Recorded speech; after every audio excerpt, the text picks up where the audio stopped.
The following content is provided under a Creative Commons license. Your support will help MIT OpenCourseware continue to offer high-quality educational resources for free. To make a donation or to view additional materials from hundreds of MIT courses, visit MIT OpenCourseware at ocw.mit.edu.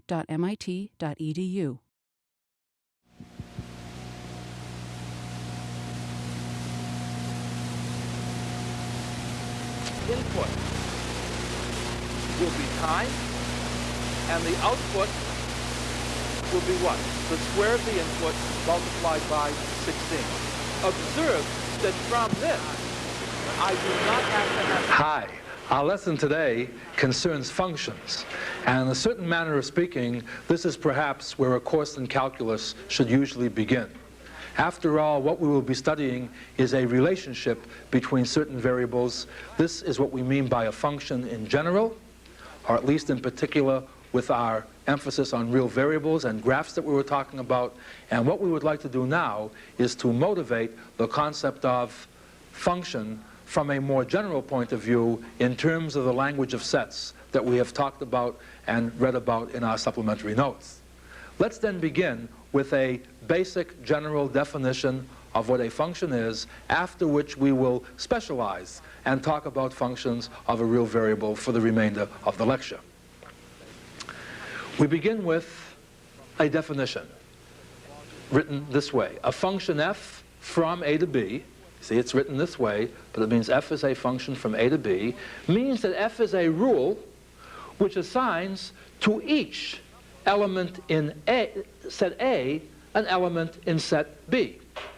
Now, of course, this may sound like just an empty bunch of words, but if we come here and look a little bit at the picture, we get the idea as to what's going on. Namely, we may visualize our sets as circles, and what does the function do? The function assigns to each element of A an element of B. See, this element is, in fact, notice the geometric wording again. This element is mapped into this element by F. This element is mapped into this element by F, and this element is mapped into this one. And while we're looking at this, perhaps it would be a good chance to emphasize not to read more into a definition than what's already there. You see, when we say that F assigns to each element of A, what we mean is we will not allow something like this to happen. We will not say, for example, let F send this element into this one and this one. This becomes non-well-defined. It becomes ambiguous. In other words, we do not want to have to make the value judgment as to which of two things we are going to look back at as being what A maps into. And why that's the case, we'll mention as our course proceeds. Also, notice that when we say that each element of A is assigned to an element of B, two things are implied here. First of all, notice that we do not insist that all of B be used up. You see, in other words, here's some surplus B's over here which are not used up by A's with respect to F. And secondly, whereas we prohibit the same A from having two different images in B, we do not prohibit one B from being the image of two different elements in A. In other words, notice that even though both of these elements here are assigned to the same element in B with respect to F, there certainly is no violation of our definition that each element here was assigned to an element here. By the way, this leads in the literature to three different terms that we should define right now. One of these is the set A itself, and that's called the domain of F. You see, this is what F is defined on. The domain is the set A over here. Often abbreviated, well, there are many different abbreviations. Sometimes one just writes DOM with an F, or DOM with a subscript, or a capital D with a subscript F. But we will adapt to these notations as we need them. But for our purposes, all the domain of F is, it's the set A. It's the set on which F operates to assign values, okay? And then the companion to that is the set B. And B, almost again in graphic terms, is called the range of F.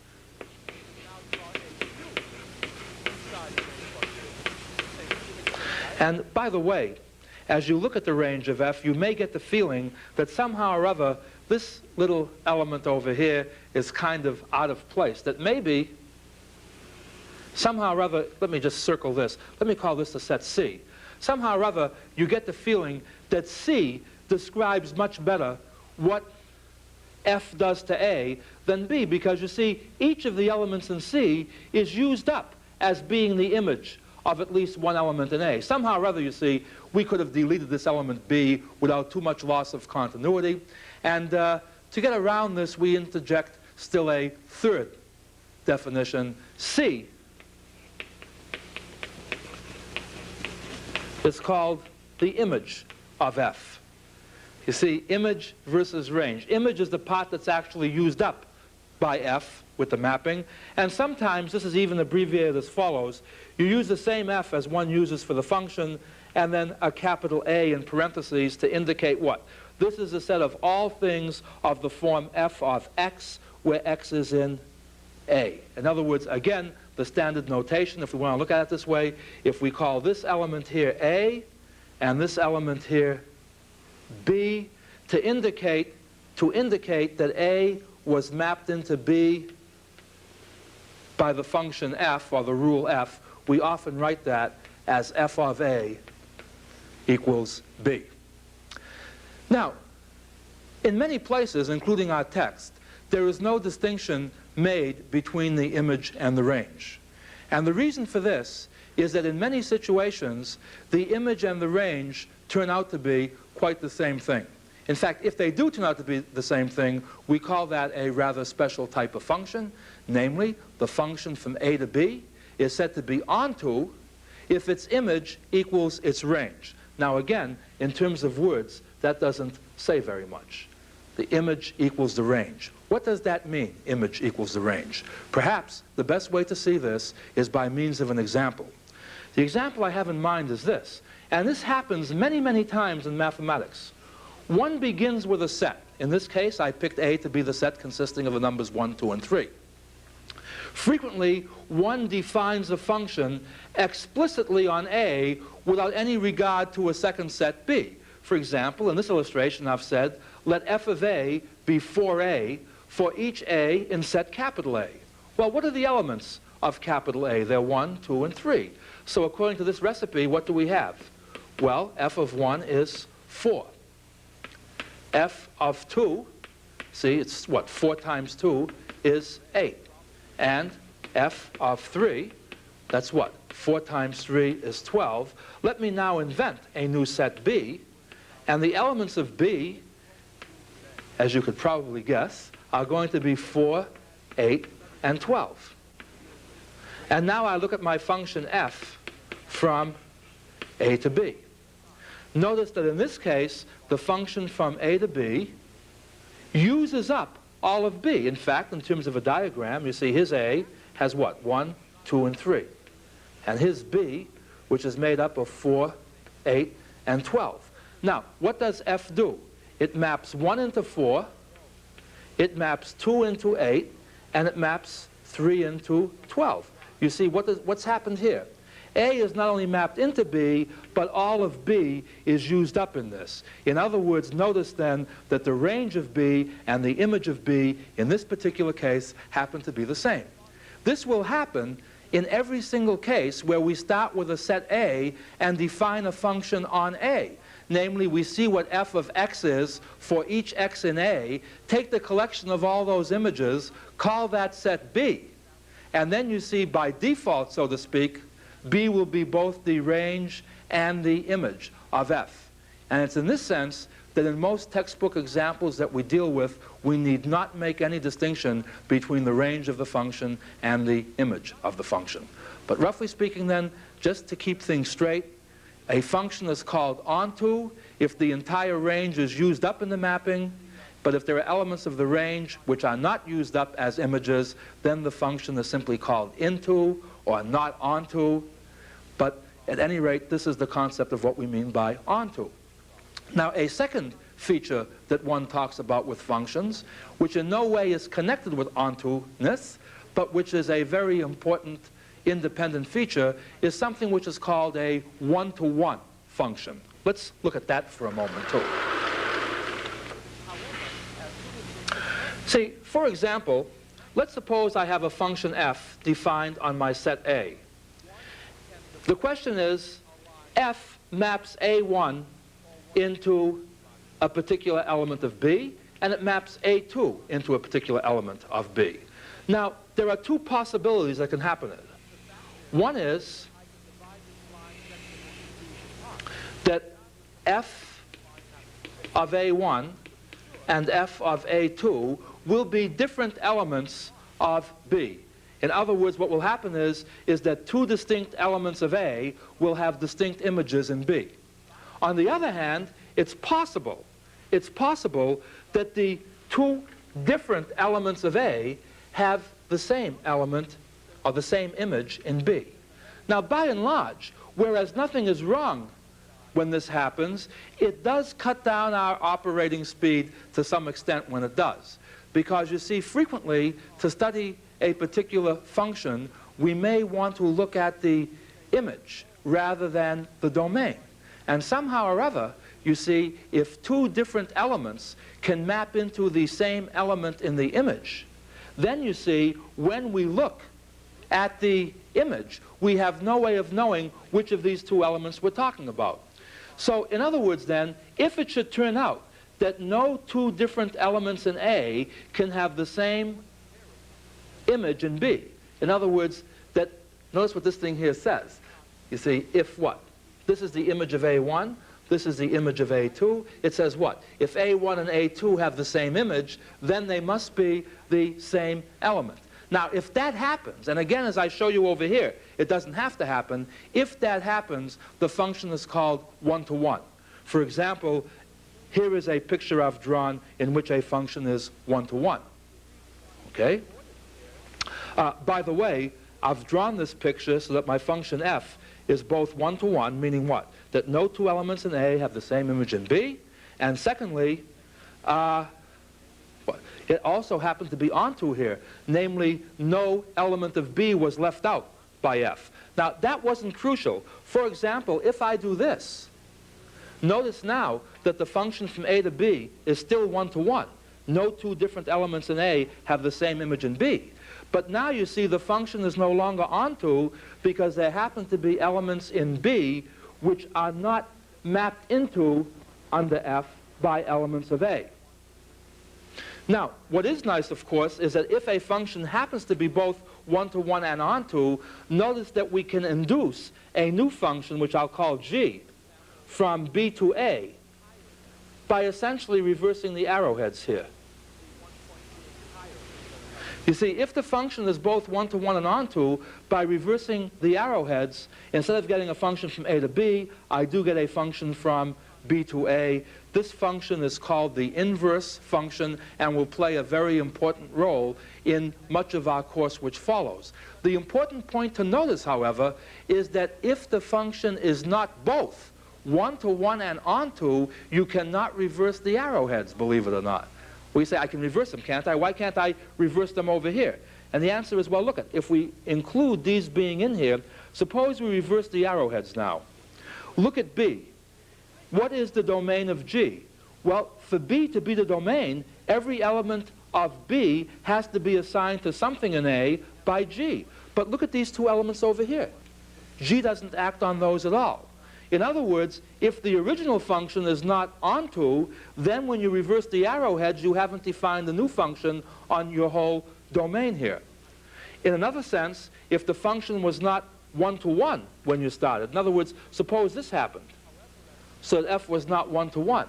Now you see, when you try to reverse your arrowheads, notice that the element here in B is assigned to two different elements in A, and we agreed that we wouldn't allow that to happen. Okay, so far so good. Notice that that particular part of our course has nothing to do with real variables and the like, meaning when we're talking about sets, they can be sets of arbitrary numbers.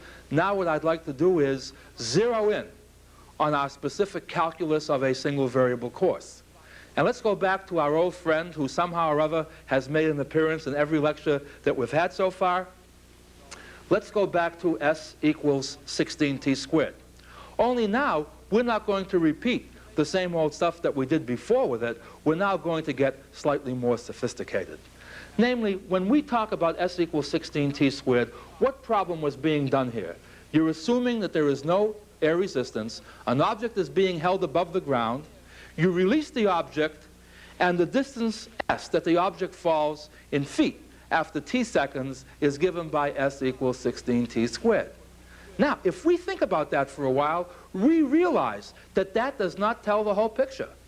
Obviously, the s equals 16t squared applies only to the time in which that object is falling. Perhaps what we should have said was this, that until you release the object, it doesn't fall any distance at all. Then, from the instant you release it, it starts to fall a distance s given by 16t squared, not forever, but until it hits the ground. Let's call t sub g the time at which this thing hits the ground. You see, this recipe that we called s equals 16t squared is not in effect forever. It's in effect only when t is between 0 and t sub g. And by the way, hopefully, once the object hits the ground, it won't fall any further. In other words, for any time after t sub g, the distance that it's fallen is 16 t sub g squared, meaning this is the distance that it's fallen when it hits the ground, and it stays there. If we wanted to graph this, you see, and notice how we are refining our previous result, the graph is not this. You see, the graph is what? The distance is 0 until t equals 0. Then the distance that it falls increases up till the time the object hits the ground, and then it levels off like this. And by the way, in terms of making a few asides, notice that this curve here does represent a one-to-one function. Namely, if you pick two different times in this strip, you have two different distances. Two different times cannot yield the same distance. As opposed to the fact, let's call this T1 and T2, as opposed to the fact that once the thing hits the ground, our function is no longer one-to-one. In fact, for any two values of t, once the thing has hit the ground, we have the same s value. In other words, what we're saying is what? That once the object hits the ground, it really makes no difference what t is. S is still going to be 16t sub g squared. Now, that was just an aside. The reason I mention this is to motivate a very important type of domain that takes place when we deal with functions of real numbers. In most cases, when we do a physical experiment, it's over some time interval. We put something into effect and say, let's measure it for 1 hour, or let's measure it from now until 3 o'clock tomorrow. In other words, in general, whereas a domain of a function can be anything we want it to be, in most real-life laboratory situations, our domain happens to be a connected interval, whatever that means intuitively. In fact, let's try to talk about that in more detail. In other words, a very special type of domain that one uses when one talks about functions of a real variable. They are called intervals. Written as sets, if a is less than b, we talk about what? The set of all x which are less than a and greater than a and less than b. By the way, that's called the open interval from a to b. It's written this way, with parentheses. The set of all elements from less than b and greater than a inclusively is called the closed set, or the closed interval from a to b, and it's written this way. And pictorially, you can't tell these apart. Namely, if this is a and this is b, both of these pictorially are what? An interval as we think of it intuitively. Namely, it's this stretch, but in one case, the endpoints a and b are included, and in the other case, the endpoints are excluded. They're included in the closed interval, they're excluded in the open interval, and again notice that since a point has no thickness, we have no way of telling, just by looking at the figure, which of these two is meant, unless we draw in the appropriate diagram this way. By the way, notice also that an interval can be half open and half closed. I mean, for example, one could talk about how about including the left endpoint but excluding the right endpoint. See, why couldn't we talk about something like this, in which case we would have written the half opened, half closed interval this particular way. Now again, this is all notation. It's things that you can memorize, things that are emphasized in the text. But the thing that I wanted to try to have you see from the lecture is why we concentrate so heavily on the things called intervals. It's because in most situations, when we deal with functions of a real variable, our so-called input is usually defined on some continuous interval, all times from such and such to such and such. Now, by the way, again, notice that the picture, just as we've been talking about before, the picture comes in handy. Namely, 1/2 being in the open interval from 0 to 1 does not need a picture to interpret it. Namely, since 1/2 is greater than 0 but less than 1, by definition, 1/2 is in this interval. On the other hand, by use of a picture, I think it becomes rather easy to visualize what it is that we're saying when 1/2 is in this particular interval. Again, notice when somebody says, does 0 belong to this interval? Notice that subtlety about open and closed, point versus dot. Namely, 0 does not belong to the open interval from 0 to 1, but it does belong, for example, to the closed interval from 0 to 1. Because what is the basic difference between these two? In this one, the endpoints are not included. In this one, the endpoints are included. Now, a companion to interval is a very important building block of this course. It's something called a neighborhood. Now, in terms of a definition, a neighborhood isn't a very exciting thing. A neighborhood of a point C, a neighborhood of x equals c, is simply an interval which contains c inside. You want c to be inside the interval. Now, what does that mean intuitively? Well, what it means is pick any interval which has c inside. Maybe we can go from this point to this point. This would be called a neighborhood of C. By the way, you may notice I've drawn this as an open interval. The idea is that we really want C to be inside the interval. We do not want a situation where C is one of the endpoints. And whereas we'll talk about this in more detail later, the important point is that in many of our investigations in calculus, we will want to study what's happening just before we get to a certain point and just after we leave that point. And somehow or other, if we let that point be at the very end of our interval, we have no information. For example, if that point is the left end point, we don't know what's happening before we get to the point. If it's the right end point, we don't know what's happening afterwards. And that's why you'll find in the textbook that a neighborhood is defined to be an open interval which contains C. In other words, we want to make sure that C is in the interior here. By the way, in many cases, it turns out algebraically to be easier if this happens to be what we call a symmetric neighborhood. In other words, if C is in the middle. You see, now we won't go into that right now, but if C happens to be in the middle, that's called a symmetric neighborhood. In fact, another way of writing that is to say what? Pick some definite distance h, and what do you write down? You write down C minus h to C plus h, and that puts C right in the middle of this particular interval. And you see, the idea is that when you're looking at what's happening to a function, you may lose symmetry. For example, in this particular graph that I've drawn, notice that at this particular point, I've marked off equal intervals on both sides of L. But notice that when I come down here, they do not project onto equal intervals on either side of C. In other words, they would have been if this had been a straight line. Frequently what we do in a case like this is we say, well, look at, if we're interested in seeing what happens near C, why don't we just, see, this is non-symmetric, why don't we just take the smaller of these two widths and see what happens in the symmetric part? In other words, if the neighborhood is not symmetric, we can always make it symmetric, and so there really isn't that much to worry about in that particular respect. But why are we interested in neighborhoods in the first place? And the answer is that in many cases, what we're going to be doing is studying what's happening near a particular point C, and want to know what's happening just before and what's happening just after.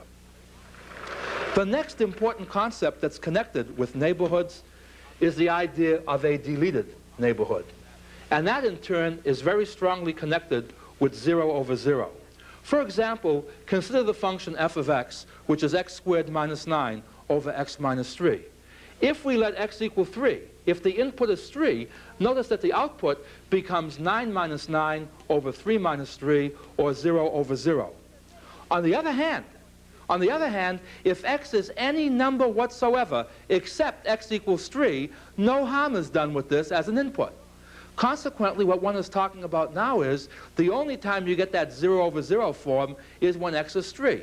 What happens if you're in the neighborhood of 3 but not equal to 3 itself? You see, what I'm driving at here is pick any number x in this interval other than 3 itself. And notice that f of x can be written this way. As long as x is not equal to 3, we can cancel x minus 3 from numerator and denominator. Remember, we can't divide by 0. And now we see what? That as long as x is not equal to 3, f of x is perfectly well defined, and consequently this is what motivates the concept of a deleted neighborhood. Namely, everything is fine in this whole neighborhood except for 3 itself, so to avoid that unpleasantry, let's just delete that point, and that's called a deleted neighborhood. And you see, what we do when the neighborhood is deleted, we still can talk about what? How close you are to that point. And by the way, this brings us to another very fascinating aspect of what's going on between our geometry and our arithmetic. Do you really talk about the distance between numbers? I mean, is 7 near 3? And the guy says, well, what do you mean is 7 near 3? Well, I would say here that 7 is very near to 3. You see, I mean, do you mean, when you say that 7 is near 3, you certainly don't mean close to in the geometric sense. You mean the difference between them is small. In other words, the next thing that we have to talk about is how, when we talk about being close to a point, which is a geometric term, how do we talk about that algebraically? You see, geometrically, how do you talk about the distance between x1 and x2? Well, if you're going this way, it's just what? x2 minus x1. If you're going the other way, the directed distance this way, it's x1 minus x2. In any event, the distance between these 2 points is just the magnitude of the difference of these 2 numbers. And that leads, you see, to the concept that's hit quite heavily in our text, and that is the concept of absolute value. Perhaps one of the most critical analytical geometric topics that we tackle in our early part of our course. Analytically, we define the absolute value, written with vertical bars here, x1 minus x2, the absolute value of x1 minus x2, to be the positive square root of x1 minus x2 squared. And in plain English, all this says is what? See, when you square and then take the positive square root, you haven't undone what you've done before. All you've done is what? If it's positive here, you haven't changed anything. But if x1 minus x2 were negative, when you square it and extract the positive square root, all you've done is change the sign, just like you're supposed to. Let me give you an example. Suppose you're faced with the absolute value of x minus 3 is less than 2. What does this say geometrically? Geometrically, what it says is that x is within 2 units of 3. In terms of a picture, all you have to do now is draw in 3, mark off 2 units on either side, and for x to be within 2 units of 3, all you know is that x has to be in here. In other words, look at how easily you can solve this particular problem. On the other hand, you can always go back to the basic definition and say, wait a second, this means the positive square root of x minus 3 squared is less than 2. So I will square both sides. If you do that, you get x minus 3 squared is less than 4. If you now collect terms and expand, you get x squared minus 6x plus 9 minus 4. That's what? Plus 5 is less than 0. This factors into x minus 1 times x minus 5 is less than 0. The only way the product of 2 numbers can be negative is if the factors have different signs.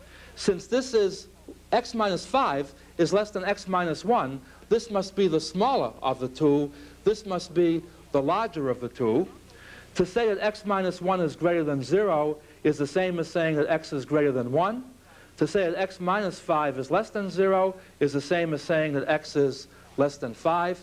You put that all together, And notice that even though it wasn't quite as comfortable, we can obtain the same answer algebraically as we can obtain geometrically. In other words, our relationship between algebra and geometry remains the same. Again, when you can draw the picture, it's worth 1,000 words. If you can't draw the picture, or you're suspicious about the picture, especially when it involves point versus dot, then what you do is resort to the analytic definition. These do not replace one another. They work hand in hand. Finally, what we must talk about now is the arithmetic of functions. Can we combine functions to form functions? And the answer is yes. First of all, in talking about the arithmetic of functions, what must we do? We must first at least define what it means for two functions to be equal.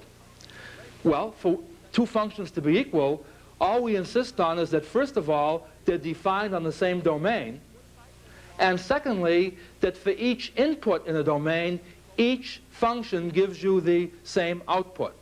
For example, suppose A is a set whose elements consist of 0 and 1, and suppose B is also the set whose elements consist of 0 and 1. One such function would be f. It maps 0 into 0. It maps 1 into 1.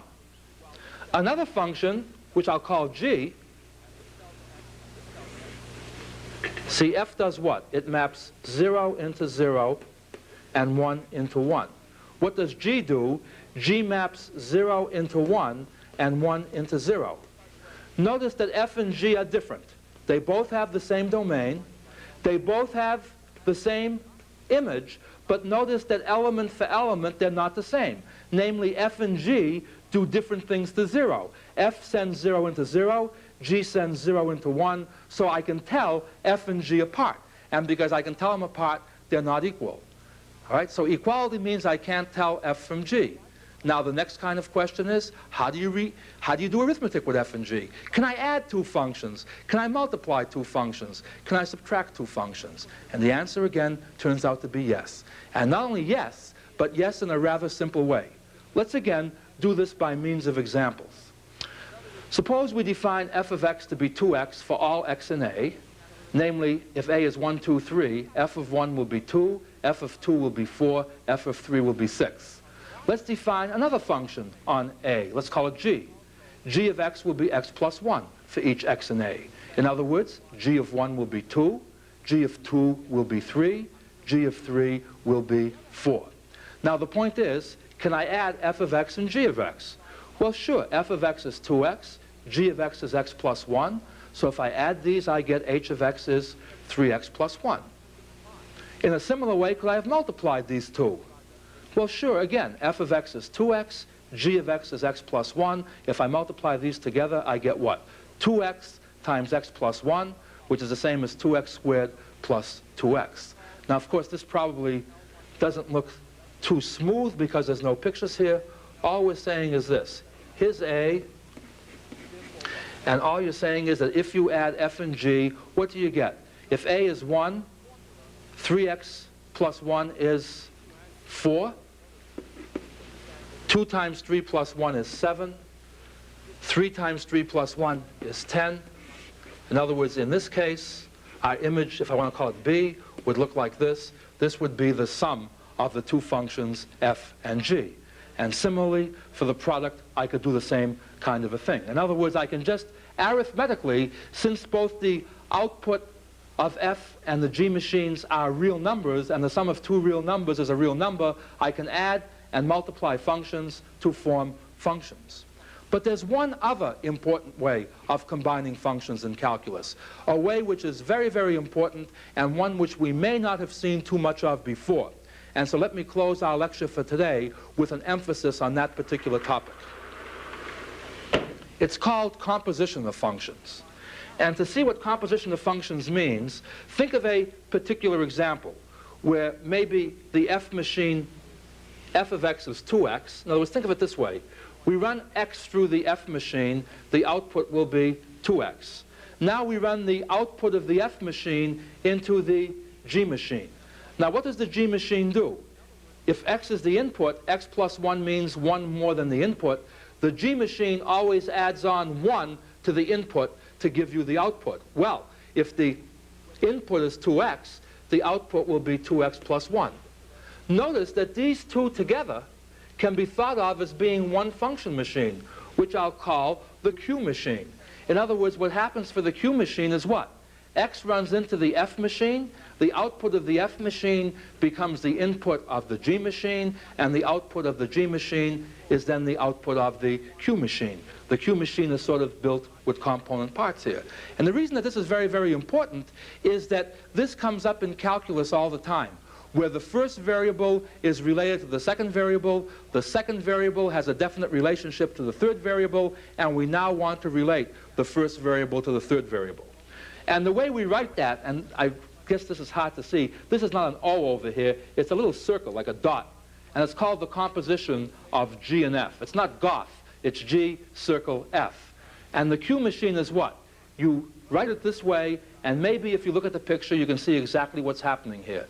That you apply F to X, and then apply G to the result. In other words, just looking at this picture, it becomes rather apparent that Q of X is just 2x plus 1. Notice, you see, that the domain of the Q machine is the same as the domain of F. The input of the Q machine is what goes into the F machine. The output, the image of the Q machine, is the image of the G machine. In other words, just this particular thing. Now, this type of function combination, called composition, is a very intricate thing. It depends on the order in which you do these things. You know, this is a rather interesting point. For example, when you add two numbers, A and B, it makes no difference in which order you add them. On the other hand, when you divide two numbers, A and B, the quotient does depend on the order in which you divided them. Well, the same thing is true here. Let's call P the function which starts with the G machine followed by the F machine. And as this lecture wears on, I think maybe there's a reason for making this circle look like an O. Maybe this is starting to look a little bit like fog at this time. It's not. All I want you to see is that what we do now is we start, see, what are we going to do here now? We're going to start with the G machine first, then the F machine. In other words, what happens now? If the input is X, the output of the G machine is 1 more than the input.